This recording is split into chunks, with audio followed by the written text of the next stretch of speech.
பாருங்கள் மக்களே, நுணா இதான் நுணா மரம், நுணா பழம் பாருங்கள். இந்த காய் இங்கே இருக்கு.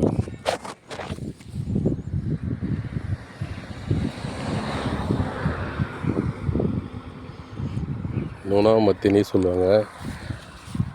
காய் எப்படி இருக்காங்க, நுணா பூ.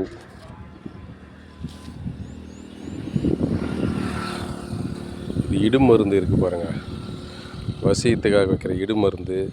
இந்த காயை பதப்படுத்தி அதை பொடி பண்ணி முறைப்படி சுத்தி பண்ணி சாப்பிட்டா இடுமருந்து முறியும்.